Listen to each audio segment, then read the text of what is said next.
Alright, this is Bruce and Matt with Denver Heavy Metal Society, and we're here with Colorado metal band Execration. And I want to thank you guys for taking the time to sit down with us and talk, have an interview. Of course, thanks, man. Yeah, it's excellent. We're here with Kevin Elrod, drummer, Jared Hausman, guitarist, and Wyatt Hausman, vocalist.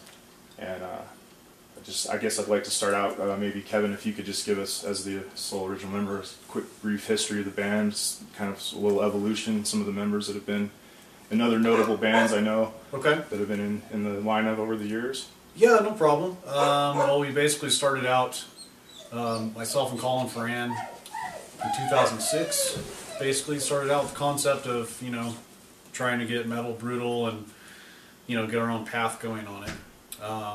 Add a few members here and there. We've kind of had a revolving door for a couple years then of bass players. So our most solid lineup, honestly, has been the past 4 years right now, with us three. Sean Shannon has recently departed from the band, and we've replaced him with another bass player, and also have added another second guitar player, which is Brian Palmer. So Ian Horniman is our new bass player, just so everybody knows. He's kicking ass, doing a real good job for us. Can't wait to start setting him out at some shows. Excellent. Basically, went from brutal death metal as a concept to getting a little more blackened and dark with it. A little more meaning into our lyrical aspect, which I'm sure Wyatt can go over. Yeah.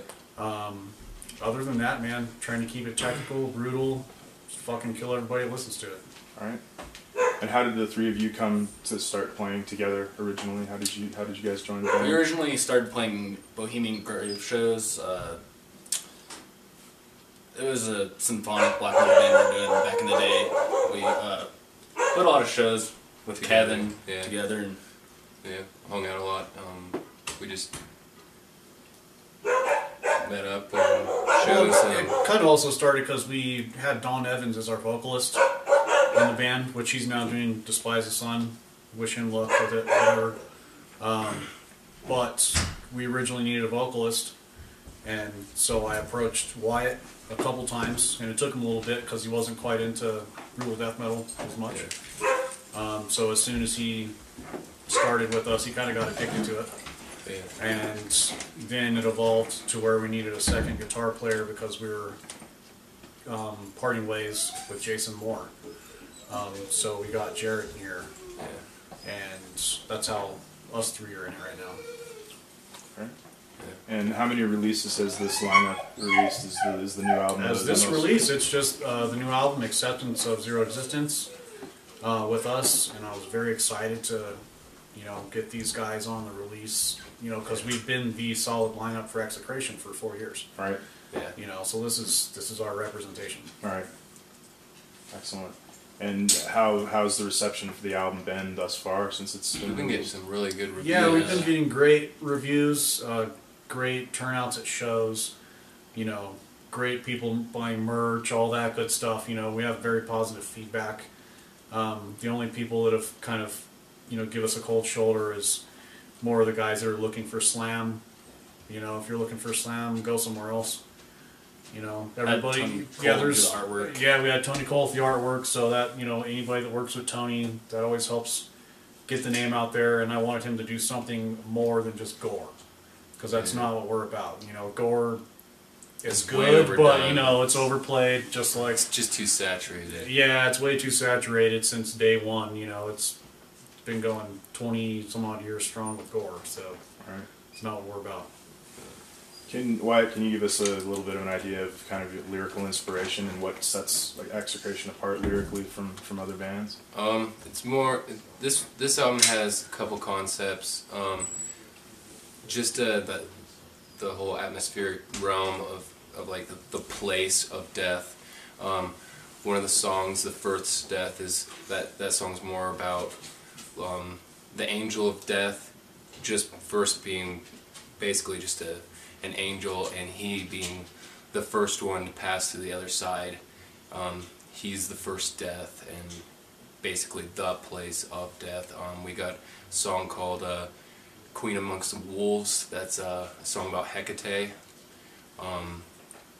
We got future concepts we're going to be doing is more the idea of execration and execration magic.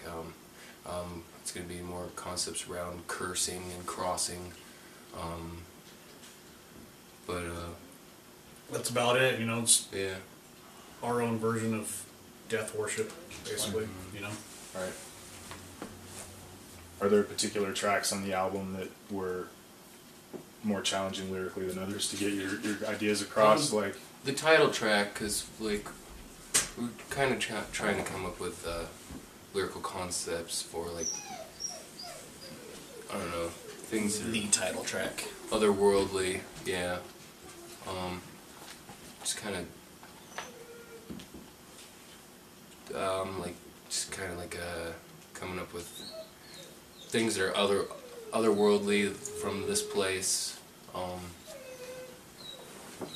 Just a different side, a different aspect than a lot of people are coming towards death with. Yeah. And the dark side, not just death, you know, like the darker place. Let's explore this dark place and this concept and talk about it. You know? Bringing a new light to it. Yeah, exactly. Illuminating the dark side.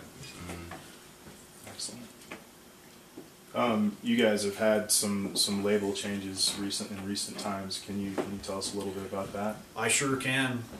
We did sign up with Unique Leader a few years ago to put out 2 albums, and we had a good budget to go to the studio and all that good stuff.